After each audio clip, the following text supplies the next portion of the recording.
मुख्यमंत्री माझी लाडकी बहीण योजनेमध्ये नवीन ऑनलाईन फॉर्म असा भरा ए टू झेड नवीन नोंदणी प्रोसेस। या व्हिडिओच्या माध्यमातून मी तुम्हाला पूर्ण नवीन प्रोसेस सांगणार आहे। नवीन प्रोसेसच्या माध्यमातून कशा पद्धतीने अचूकरित्या अर्ज करावा, कोणते कागदपत्रे कोणत्या ठिकाणी योग्यरित्या अपलोड करायची आहेत, त्यानंतर जी माहिती यामध्ये भरायची आहे ती माहिती कशा पद्धतीने भरावी याबद्दलची पूर्ण माहिती आपण या ठिकाणी समजून घेणार आहोत। एकही शंका तुमचे या व्हिडिओमध्ये राहणार नाहीत। मुख्यमंत्री माझी लाडकी बहीण योजनेसाठी जी अर्ज प्रक्रिया आहे ती अर्ज प्रक्रिया पूर्ण करण्यासाठी सर्वप्रथम तुमच्या मोबाईलमध्ये प्ले स्टोर ओपन करायचं आहे। या ठिकाणी मी एक बाण मारलेला आहे आणि या ठिकाणी चौकोन केलेला आहे, त्यावरती तुम्हाला क्लिक करायचं आहे। प्रत्येकाच्या मोबाईलमध्ये प्ले स्टोर असतो, त्या प्ले स्टोरला क्लिक करा। क्लिक केल्यानंतर त्या ठिकाणी सर्च करा, वरती नारी शक्ती दूत सर्च केल्यानंतर तुम्हाला ॲप दिसेल हा फेटा बांधलेला, त्यावरती इन्स्टॉल नावाचा एक ऑप्शन दिसत आहे, त्या इन्स्टॉलला बटनला क्लिक करा। म्हणजे इन्स्टॉल जो दिसत आहे त्यावरती क्लिक करायचं आहे। मुख्यमंत्री जन कल्याण कक्षाचा हा महाराष्ट्र शासनाचा अधिकृत ॲप आहे। इन्स्टॉल केल्यानंतर ओपन ऑप्शन दिसेल, या ठिकाणी बघा ओपन ऑप्शन दाखवत आहे, त्यावरती तुम्हाला क्लिक करायचं आहे। त्यावरती क्लिक केल्यानंतर अशा पद्धतीने मुख्यमंत्री महिला सशक्तीकरण अभियानाचा अधिकृत ॲप ओपन झालेला दिसेल। तुमच्या मोबाईलमध्ये थोडासा या ठिकाणी चेंजेस दिसेल, परंतु सेम प्रोसेस आहे, काळजी करण्याची गरज नाही आहे। पूर्ण व्यवस्थितरित्या तुमचे सर्व डाऊट या व्हिडिओच्या माध्यमातून क्लिअर होणार आहेत, पूर्ण प्रोसेस सांगणार आहे। आता बघा, त्यानंतर तुम्ही ॲप ओपन झाल्यानंतर विल यूज द ॲप असा ऑप्शन या ठिकाणी दिसेल। एक नंबरला जो ऑप्शन आहे त्यावरती क्लिक करायचं आहे। त्यावरती क्लिक केल्यानंतर परत तुम्हाला नारी शक्ती दूत ॲप मध्ये आपले स्वागत आहे असा पेज ओपन झालेला दिसेल। या ठिकाणी डन ऑप्शन आहे, त्या डन वरती क्लिक करा। डन वरती क्लिक केल्यानंतर या ठिकाणी एक परत तुम्हाला बाण दाखवला जाते तुमच्या उजव्या हाताच्या दिशेने। आता त्या बाण वरती क्लिक करायचं आहे। बाण वरती क्लिक केल्यानंतर आता तुम्हाला यामध्ये लॉग इन करायचं आहे। म्हणजे एक प्रोफाईल बनवण्यासाठी तुमचा एक मोबाईल नंबर या ठिकाणी टाकावा लागतो, तो मोबाईल नंबर या ठिकाणी टाकायचा आहे आणि टर्म आणि जी कंडिशन दिलेली आहे त्यावरती क्लिक करून लॉग इन या बटनावरती क्लिक करायचं आहे। आता मोबाईल नंबर या ठिकाणी भरलेला आहे, टर्म आणि कंडिशन जो आहे त्या चौकोन डब्याला टिक मार्क करा आणि लॉग इन या बटनावरती क्लिक करा। लॉग इन या बटनावरती क्लिक केल्यानंतर बघा तुम्हाला स्वीकारा असा ऑप्शन दिसेल, स्वीकारा या ऑप्शनला इथे क्लिक करायचं आहे। क्लिक केल्यानंतर बघा तुमच्या मोबाईलवरती एक OTP येईल, जो मोबाईल नंबर तुम्ही वरती टाकलेला होता त्या मोबाईलवरती एक OTP येणार आहे, तो OTP 4 अंकी या ठिकाणी टाकायचा आहे आणि व्हेरीफाय OTP या बटनावरती क्लिक करायचं आहे। आता व्हेरीफाय बटनावरती क्लिक केल्यानंतर आता तुमच्या समोर हा पेज ओपन झालेला दिसेल। आता या पेजच्या माध्यमातून तुम्हाला आपली माहिती भरण्यासाठी येथे क्लिक करा। म्हणजे तुमची प्रोफाईल अपूर्ण आहे, एक प्रोफाईल तुम्हाला इथे तयार करायची आहे। आता ती प्रोफाईल कशा पद्धतीने तयार करावी याबद्दलची सुद्धा माहिती पुढे पहा। प्रोफाईल अपडेट करा। आता यामध्ये सर्वप्रथम कोणत्याही व्यक्तींच्या नावाने तुम्ही प्रोफाईल या ठिकाणी क्रिएट करू शकता, किंवा ज्या महिलांच्या नावाने तुम्ही अर्ज भरणार आहात त्या महिलांच्या नावाने सुद्धा तुम्ही प्रोफाईल या ठिकाणी तयार करू शकता। जर ज्या व्यक्तीने अर्ज भरणार आहे त्या व्यक्तींच्या नावाने सुद्धा तुम्ही प्रोफाईल तयार करू शकता। ज्या व्यक्तीच्या नावाने तुम्ही प्रोफाईल तयार करणार आहात त्याच मोबाईलवरती जे काही मोबाईल नंबर तुम्ही या ठिकाणी टाकलेला आहात, जेवढे अर्ज तुम्ही भरलेले आहेत सर्व या प्रोफाईलच्या माध्यमातूनच तुम्हाला दिसणार आहेत। सर्वप्रथम लाभार्थ्यांचं नाव टाकायचं आहे, म्हणजे ज्यांच्या नावाने तुम्ही प्रोफाईल बनवणार आहात त्याचं नाव टाका, ईमेल ID टाका किंवा सोडून टाका, जिल्हा टाका, तालुका टाका। त्यानंतर नारी शक्ती टाईप मध्ये काही प्रकार दिलेले आहेत, ते प्रकार बघा खालील प्रमाणे आहेत। यामध्ये नारी शक्ती प्रकारमध्ये सामान्य महिला आहे, समूह संसाधन व्यक्ती आहे, बचत गट अध्यक्ष आहे, बचत गट सचिव आहे, बचत गट सदस्य आहे, गृहिणी आहे, अंगणवाडी सेविका किंवा मदतनीस, ग्रामसेवक, वार्ड अधिकारी, शेतू। ज्या कॅटेगरीमध्ये तुम्ही बसताय त्याला इथे सिलेक्ट करायचं आहे, बाकी कुठेही क्लिक करू नका। जर तुम्ही महिला असाल, तुम्ही जर अर्ज भरणार असाल, यामध्ये कुठेही जर तुम्ही या एकाही याच्या कॅटेगरीमध्ये बसत नसाल तर सामान्य महिला यावरती क्लिक करा। सामान्य महिन्याला क्लिक केल्यानंतर तुमची प्रोफाईल या ठिकाणी तयार होईल। प्रोफाईल तयार झाल्याच्या नंतर आता तुम्हाला अशा पद्धतीने ओपन करायचं आहे। या ठिकाणी नारी शक्ती दूत नावाचा एक जो होम पेज आहे त्यावरती क्लिक करा। त्यावरती क्लिक केल्यानंतर बघा योजना नावाचा एक ऑप्शन दाखवला जात आहे, त्यावरती क्लिक करायचं आहे। त्यावरती क्लिक केल्यानंतर महिलांसाठी जेवढ्या योजना राज्य सरकारच्या माध्यमातून राबवल्या जात आहेत सर्व योजनांची माहिती तुम्ही PDF स्वरूपामध्ये या ठिकाणी डाउनलोड करू शकता। मित्रांनो, आता हा अर्ज तुम्हाला लाडकी बहीण योजनेचा करायचा असेल तर त्यासाठी एक हमीपत्र लागतो, तो हमीपत्र तुम्हाला PDF डाउनलोड या ठिकाणीच करता येणार आहे। या ठिकाणी जो हमीपत्र PDF डाउनलोड करा एक ऑप्शन दाखवला जात आहे, त्या ऑप्शनवरती क्लिक करायचं आहे आणि तुमच्या मोबाईलमध्ये हा हमीपत्र PDF रित्या डाउनलोड करून घ्यायचं आहे आणि कोणत्याही प्रिंटरवरती जायचं आहे तुम्हाला किंवा कम्प्युटरवरती जायचं आहे, त्या ठिकाणी जाऊन तुम्ही एक प्रिंट घेऊ शकता आणि त्यावरील जी माहिती आहे ती भरून तुम्ही सहजरित्या अर्ज करण्यासाठी हा हमीपत्र अपलोड करू शकता। आता नारी शक्ती दूत नावाचा जो ऑप्शन होम आहे त्यावरती क्लिक करायचं आहे। त्यावरती क्लिक केल्यानंतर तुमच्या समोर हा पेज ओपन झालेला दिसेल। आता यावरती मुख्यमंत्री माझी लाडकी बहीण योजनेचा जो पहिला या ठिकाणी ऑप्शन दाखवला जात आहे त्यावरती तुम्हाला क्लिक करायचं आहे। त्यावरती क्लिक केल्यानंतर आता हा फॉर्म तुमच्या समोर ओपन झालेला दिसेल। हा फॉर्म आता अचूकरित्या मुख्यमंत्री माझी लाडकी बहीण योजनेचा कशा पद्धतीने भरावा याबद्दलची पूर्ण माहिती आपण आता सविस्तररित्या समजून घेऊया। मित्रांनो, व्हिडिओ स्किप करू नका, पूर्ण डिटेल्स माहिती तुम्हाला मी या व्हिडिओच्या माध्यमातून देणार आहे। भरपूर असे लाभार्थी चुका करत आहेत, भरपूर अशा महिलांनी अर्ज करत असताना या ठिकाणी जी माहिती आहे ती अचूकरित्या भरली गेली आहे, अर्ज विनाकारण त्रुटीमध्ये पडणार आहे। त्यासाठी सर्वप्रथम पूर्ण माहिती समजून घ्या, पूर्ण A to Z माहिती तुम्हाला मी या ठिकाणी सांगत आहे। मित्रांनो, सर्वप्रथम महिलेचे पूर्ण नाव आधार कार्ड प्रमाणे तुम्हाला टाकायचं आहे। आधार कार्ड समोर घ्यायचं आहे आणि आधार कार्डवरील जे काही स्पेलिंग आहे अर्ज करत असताना इंग्रजीमध्ये तुम्हाला अर्ज भरायचं आहे। ज्या पद्धतीने स्पेलिंग तुम्हाला आधार कार्डवरती दिसेल तीच स्पेलिंग तुम्हाला सेम टू सेम ज्या पद्धतीने आहे ते टाकायचं आहे। त्यानंतर बघा पुढे पतीचे वडिलांचे नाव या ठिकाणी दर्शवले जात आहेत, त्याला सिलेक्ट करा अशा पद्धतीने ऑप्शन येईल। जर तुमच्या वडिलांच्या नावाने तुम्हाला अर्ज भरायचा असेल, तुमचं लग्न झालं नाही, 21 वर्ष तुम्हाला पूर्ण झालेले आहे, जर तुमच्या वडिलांच्या कुटुंबात असाल तर तुम्ही या ठिकाणी वडीलला सिलेक्ट करू शकता। जर तुमचं लग्न झालंय, लग्न झाल्याच्या नंतर तुम्ही अर्ज करताय तर पतीच्या नावाला इथे सिलेक्ट करायचे आहे आणि पतीचे पूर्ण नाव या ठिकाणी टाकायचे आहेत। आता पतीचं नाव टाकल्यानंतर तुम्हाला खाली जन्म दिनांक निवडा या पर्यायावरती क्लिक करायचं आहे। जन्म दिनांक निवडा या पर्यायावरती क्लिक केल्यानंतर भरपूर असे लाभार्थी त्यांचं जे काही इसवी सन आहे 1997 असेल किंवा 1995 असेल किंवा जे काही तुमचं जन्मवर्ष आहे ते सिलेक्ट करता येत नाही, त्यासाठी जून 2024 नावाचा एक जो ऑप्शन दाखवला जात आहे। आता तुम्ही जर अर्ज करत असाल तर जुलै 2024 दाखवेल। जुलै 2024 वरती क्लिक करा, त्या ठिकाणी सर्व वर्ष दाखवले जाईल। वर्ष दाखवल्याच्या नंतर तुम्हाला त्या ठिकाणी जे काही वर्ष असेल ते वर्ष तुम्हाला सिलेक्ट करायचं आहे। बाण आहेत 2, त्या बाणवरती इकडे तिकडे घ्या। त्यानंतर तुम्हाला या ठिकाणी जो महिना असेल तो महिना इथे सिलेक्ट करायचा आहे। हे जे बाण आहे त्या बाणवरती तुम्ही क्लिक करू शकता, तुमचा जो काही महिना असेल तो महिना सिलेक्ट करा। त्यानंतर तारीख सिलेक्ट करा, तारीख सिलेक्ट केल्यानंतर ओके या बटनावरती क्लिक करायचं आहे। ओके या बटनावरती क्लिक केल्यानंतर इथं थोडक्यात समजून घ्या माहिती, अनेक लाभार्थी भरपूर अशा चुका करत आहेत, ती म्हणजे एकतर तुमचं अर्ज करत असताना 21 वर्षापेक्षा वय कमी नसायला पाहिजे आणि 65 वर्षापेक्षा वय तुमचं जास्त नसायला पाहिजे। 21 ते 65 वर्ष वयोगटातील तुम्ही जर लाभार्थी असाल, महिला जर असाल तरच मुख्यमंत्री माझी लाडकी बहीण योजनेमध्ये तुम्ही अर्ज करू शकता। 65 वर्षापेक्षा जास्त तुमचं जर वय असेल तर तुम्ही या ठिकाणी जे काही श्रावणबाळ योजना असेल, संजय गांधी निराधार अनुदान योजना असेल त्या योजनेमध्ये तुम्ही पात्र होता, त्यासाठी त्यामध्ये तुम्ही अर्ज करा जर 65 वर्षापेक्षा जास्त वय तुमचं झालेलं असेल तर। आता बघा, अर्जदारांचा पत्ता आणि इतर माहितीमध्ये भरत असताना सर्वप्रथम तुम्हाला अर्जदारांचे संपूर्ण पत्ता आधार कार्डवर ज्या पद्धतीने आहे आधार कार्डच्या पाठीमागे तो आधार कार्डवरील पाठीमागचा जो काही पत्ता आहे ते संपूर्ण पत्ता टाकायचा आहे। त्यानंतर इथं जिल्हा सिलेक्ट करायचा आहे। जिल्हा सिलेक्ट केल्यानंतर खाली तालुका दिसेल, त्या तालुक्याला सिलेक्ट करायचे आहे। त्यानंतर जो गाव शहर असेल त्या तालुक्याचं नाव तुम्हाला इथं परत टाकून द्यायचं आहे।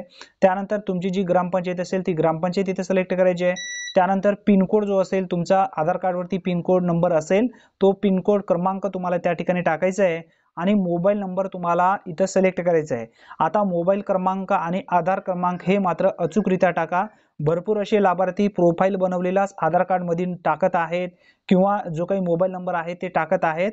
एका प्रोफाईलच्या माध्यमातून एक मोबाईल नंबर तुम्ही टाकू शकता आणि अर्ज करत असताना सुद्धा एकच अर्ज तुम्ही या ठिकाणी मोबाईल क्रमांक टाकू शकता एका अर्जासाठी। प्रोफाईलसाठी एकच नंबर आहे, एका प्रोफाईलवरून कितीही अर्ज तुम्ही सहजरित्या भरू शकता। आता या ठिकाणी मोबाईल क्रमांक व्यवस्थित टाकायचा आहे, आधार क्रमांक टाकायचा आहे। आधार क्रमांक टाकल्याच्या नंतर विवाहित स्थिती जी असेल त्यावरती क्लिक करा। विवाहित स्थितीमध्ये विधवा असेल, विवाहित असेल, अविवाहित असेल असे ऑप्शन आहेत, त्यावरती ज्या कॅटेगरीमध्ये तुम्ही बसताय त्याला इथे सिलेक्ट करायचं आहे। त्यानंतर तुम्ही शासनाच्या विभागामार्फत राबवण्यात येणाऱ्या जे काही आर्थिक योजना आहेत त्या योजनेअंतर्गत तुम्ही लाभ घेत आहात का, होय जर केला तर तुम्हाला त्या ठिकाणी किती रुपये महिन्याला मिळत आहे त्याचा उल्लेख करायचा आहे। शक्यतो इथे या ठिकाणी नाही करून टाका। त्यानंतर महिलेचे लग्नापूर्वीचे नाव इथं टाकण्याची गरज नाही। आता त्यानंतर महिलाचा जन्म परराज्यात झाला असेल तर इथं होय किंवा नाही मध्ये तुम्हाला सिलेक्ट करायचं आहे। जर तुम्ही होय केलात तर इथं ध्यानात ठेवा, होय केला तर तुम्हाला तो प्रमाणपत्र इथं पुढे अपलोड करायचे, म्हणजे तुमच्या पतीचे डॉक्युमेंट तुम्हाला अपलोड करायचे आहेत। जर तुम्ही परराज्यातून नसाल तर महाराष्ट्र राज्याचे तुम्ही जर असाल तर इथं नाही करा। आता अर्ज भरत असताना भरपूर असे लाभार्थी इथं बँकेचा तपशील भरत असताना चुका करत आहेत। इथं समजून घ्या, सर्वप्रथम तुम्हाला बँकेचे नाव टाकायचे आहे, बँकेचे नाव टाकायचे, तुमचं नाव टाकायचं नाही। भरपूर लाभार्थी सर्वप्रथम तुमचं नाव टाकून घेत आहेत किंवा पासबुकवर जे नाव आहे ते नाव टाकून घेत आहेत, तसं नाही आहे, बँकेचं नाव टाकायचं आहे। आता बँकेचं नाव म्हणजे कसं, स्टेट बँक ऑफ इंडिया असेल, महाराष्ट्र ग्रामीण बँक असेल, बँक ऑफ महाराष्ट्र असेल, बडोदा बँक असेल, ज्या बँकेचं नाव असेल, ज्या बँकेचं तुमचं पासबुक आहे त्या बँकेचं नाव टाकायचं आहे। आणि त्यानंतर बँक खातेधारकाचे नाव, पासबुकवर ज्या पद्धतीने तुमचं नाव असेल, तुमचं नाव, आता 2 नंबरला तुमचं नाव टाकायचं आहे, जी स्पेलिंग आहे सेम टू सेम स्पेलिंग त्या ठिकाणी टाकून द्या। त्यानंतर तिसऱ्या नंबरला बँक खाते क्रमांक तुम्हाला टाकायचा आहे, म्हणजे अकाउंट नंबर तुमचं टाकायचं आहे।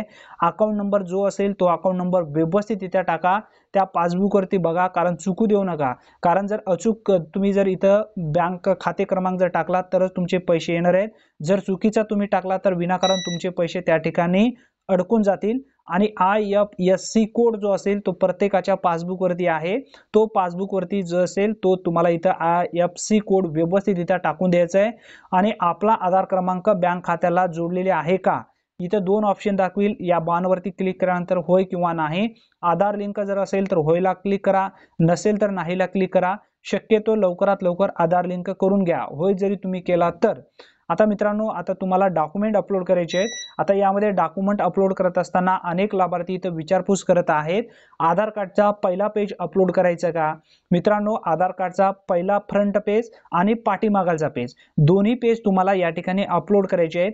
2 डॉक्युमेंट खालचे आणि वरचे एकत्र कसे करायचे याबद्दलची माहिती सुद्धा आपल्या चॅनलवरती आपण व्हिडिओच्या माध्यमातून घेतलेली आहे। ते एकदम साध्या आणि सोप्या भाषेमध्ये घरी बसल्या तुमच्या मोबाईलच्या माध्यमातून तुम्ही करू शकता। कितीही जरी अनाडी माणूस असला किंवा जो व्यक्ती असला तरी तो सहजरित्या करू शकतो। आता त्या ठिकाणी दोन्हीही आधार कार्डचे तुम्हाला फोटो एकत्र करायचे आहेत आणि आधार कार्ड या ठिकाणी 1 नंबरला अपलोड करायचं आहे। आता त्यानंतर आदिवासी प्रमाणपत्र, जन्म प्रमाणपत्र, शाळा सोडल्याचा दाखला, यामध्ये तुम्हाला काय माहिती भरायची आहे हे समजून घ्या। आता मित्रांनो, महिलाचा जन्म परराज्यात झाला असल्यास आणि महाराष्ट्र राज्यातील रहिवासीचा या ठिकाणी लग्न झालेले असल्यास नवऱ्याचे रहिवासी पुरावे तुम्हाला जोडायचे आहेत। आता नवऱ्याचा मतदान कार्ड तुम्ही जोडू शकता, रहिवासी पुरावा जो असेल तो पुरावा तुम्ही जोडू शकता। जर परराज्यातून परराज्यातील महिला असेल तर, नसेल तर तुम्हाला स्वतःचे डॉक्युमेंट या ठिकाणी अपलोड करायचे आहेत। त्यानंतर उत्पन्न प्रमाणपत्र, पिवळे किंवा केसरी रेशन कार्ड, भरपूर असे लाभार्थी उत्पन्न प्रमाणपत्र काढलेले आहेत। जर उत्पन्न प्रमाणपत्र तुमच्याकडे असेल तर उत्पन्न प्रमाणपत्र जोडा, नसेल तर तुम्ही बिंदास त्या ठिकाणी पिवळे किंवा केसरी रेशन कार्ड जोडू शकता।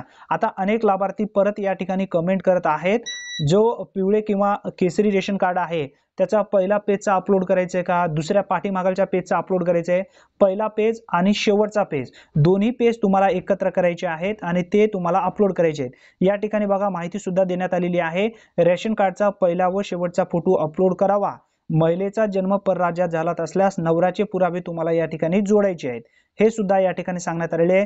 त्यानंतर अर्जदारांचा हमीपत्र जो असेल, वरती आपण हमीपत्र कोणत्या ठिकाणी तुम्हाला डाउनलोड करायचे आहेत याबद्दलची सुद्धा माहिती आपण जाणून घेतली। अर्जदारांचे हमीपत्र अचूकरित्या भरा, तो हमीपत्र कशा पद्धतीने भरावा याबद्दलची सुद्धा माहिती आपल्या चॅनलवरती आपण व्हिडिओच्या माध्यमातून घेतलेली आहे। जर तुम्हाला या ठिकाणी हमीपत्र डाउनलोड करता येत नसेल तर आपल्या टेलिग्राम ग्रुपवरती हमीपत्र टाकण्यात आलेलं आहे नवीन, त्या ठिकाणी जाऊन तुम्ही डायरेक्ट डाउनलोड करू शकता। व्हिडिओच्या डिस्क्रिप्शन बॉक्समध्ये टेलिग्राम ग्रुपची लिंक दिलेली आहे, त्याला जॉईन करा। जॉईन झाल्याच्या नंतर लगेच तुम्ही टेलिग्राम ग्रुपवरती जाल, त्या ठिकाणी हमीपत्र दिलेलं आहे, तो हमीपत्र तुम्ही डाउनलोड करू शकता। आता त्यानंतर बँकेचा पासबुक तुम्हाला अपलोड करायचा आहे। बँकेचा पासबुक अपलोड करत असताना व्यवस्थित फोटो काढा तुमच्या मोबाईलमध्ये, कारण त्यावरील जी माहिती आहे ती ब्लर होऊ नये, स्पष्ट दिसायला पाहिजे अशा पद्धतीने फोटो काढा। त्यानंतर या ठिकाणी बँकेचा पासबुक तुम्हाला डाउनलोड करायचे आहे। त्यानंतर महिलेचा जन्म परराज्यातील असल्यास पतीचे कागदपत्र तुम्हाला या ठिकाणी जोडायचे आहेत। इथं ध्यानात ठेवा, पतीचे डॉक्युमेंट तुम्ही जर परराज्यातून असाल तुमचं लग्न आता महाराष्ट्रामध्ये झालं आहे, महाराष्ट्रामध्ये झाल्याच्या नंतर महाराष्ट्राच्या पुरुषासोबत लग्न झालेलं आहे, तर अशा वेळी तुम्हाला परराज्यातील जे काही डॉक्युमेंट्स आहेत तुमच्याकडे चालणार नाही. तुमच्या पतीचे डॉक्युमेंट्स तुम्ही टाकू शकता. बँकेचा पासबुक तुमच्याकडे असेल तर या ठिकाणी अपलोड करा, नसेल तर काही गरज नाही. व्हॅलिडिटी देण्यात आलेलं नाही आहे, कंपल्सरी या ठिकाणी देण्यात आलेलं नाही आहे. आता त्यानंतर अर्जदारांचा फोटो. आता अर्जदारांचा फोटो इथं अपलोड करत असताना तुम्ही लाईव्ह फोटो सुद्धा घेऊ शकता किंवा फोटोचा फोटो काढून सुद्धा या ठिकाणी तुम्ही अपलोड करू शकता. 5 फोटो घ्या, पांढरा पेज खालती घ्या, पांढरा पेज घेतल्याच्या नंतर वरून तुमचा मोबाईल घ्या आणि मोबाईलने व्यवस्थित फोटो येईल तसा दिसेल अशा पद्धतीने कॅप्चर करा आणि त्यानंतर त्या ठिकाणी फोटो तुम्ही अपलोड करून घ्या. आणि त्यानंतर सर्वात शेवटी म्हणजे या ठिकाणी काही टर्म आणि कंडिशन दिलेली आहेत, म्हणजे डिस्क्लेमर दिलेला आहे हमीपत्राचा, त्यावरती क्लिक करायचं आहे आणि माहिती जतन करा या बटनावरती क्लिक करायचं आहे. मित्रांनो, सर्व डॉक्युमेंट इथं अपलोड करत असताना 1 MB च्या मध्ये तुम्हाला अपलोड करायचे आहेत. अर्ज करत असताना जे डॉक्युमेंट आहेत 1 MB पर्यंत किंवा 5 MB पर्यंत कशा पद्धतीने बनावेत याबद्दलचा सुद्धा माहिती आपल्या चॅनलवरती आपण व्हिडिओच्या माध्यमातून घेतलेली आहे. तो जर व्हिडिओ तुम्ही पाहिला नसेल तर नक्की एकदा पाहून घ्या. सर्व डॉक्युमेंट तुमचे व्यवस्थितरित्या अपलोड सुद्धा करता येईल. आता बघा, सर्व व्यवस्थित झालेलं आहे. आता इथं तुम्ही हमीपत्र डिस्क्लेमरला क्लिक केलेलं आहे. त्या चौकोन डब्यात क्लिक केल्यानंतर तुम्हाला अशा पद्धतीने एक इंटरफेस दिसेल. यावरती तुम्हाला इथं स्वीकारा या बटनावरती क्लिक करायचं आहे. सर्व या ठिकाणी जी माहिती दिलेली आहे ती अचूक आहे असं तुमच्यासाठी इथं देण्यात आलेलं आहे, घोषणापत्रक आहे. तुम्ही स्वीकार या बटनावरती क्लिक करू शकता. स्वीकार या बटनावरती क्लिक केल्यानंतर तुमच्या मोबाईलवरती असा या ठिकाणी एक मेसेज येईल. तो म्हणजे जो अर्ज तुम्ही भरलेला होता तो सर्व अर्ज व्यवस्थित आहे का, भरलेली माहिती तुम्हाला इथं कन्फर्म करायची आहे. सर्व आपण भरलेली ही फक्त माहिती डेमोसाठी देण्यात आलेली आहे. सर्व माहिती व्यवस्थित तुम्हाला बघायची आहे. ग्रामपंचायत व्यवस्थित आहे का, आपण जे दिनांक निवडलेला आहे आपला स्वतःचा जन्मदिनांक व्यवस्थित आहे का, अर्जदारांचा तपशील सर्वप्रथम पाहून घ्या. अर्जदारांचा पत्ता आणि इतर माहितीमध्ये काही चुकलंय का, आधार नंबर व्यवस्थित टाकलाय का, किंवा जी काही मोबाईल क्रमांक आहे आपण टाकलेला तो व्यवस्थित टाकला गेला का, हे सर्व व्यवस्थित एकदा तुम्हाला पाहून घ्यायचं आहे. आणि त्यानंतर फॉर्म सबमिट करा या बटनावरती क्लिक करायचं आहे.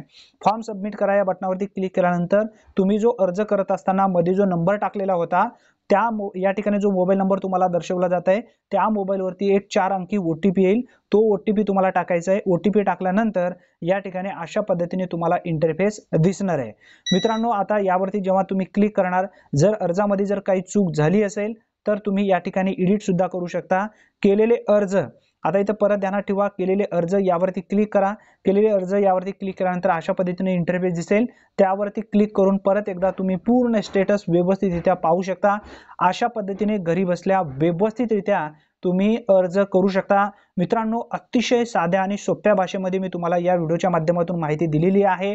अनेक लाभार्थी भरपूर अशा चुका करत आहेत. विनाकारण अर्ज त्रुटीमध्ये पडण्यापेक्षा अचूक माहिती एकदा व्यवस्थित पाहून घेतल्यानंतर त्यानंतर अर्ज करा. तुमचा अर्ज कुठेही चुकणार नाही आणि व्यवस्थित सुद्धा तुम्हाला या ठिकाणी पूर्ण जे काही राज्य सरकारच्या माध्यमातून जे अनुदान दिलं जाणार आहे प्रति महिन्यासाठी ते अनुदानास तुम्ही नक्की पात्र होणार आहात.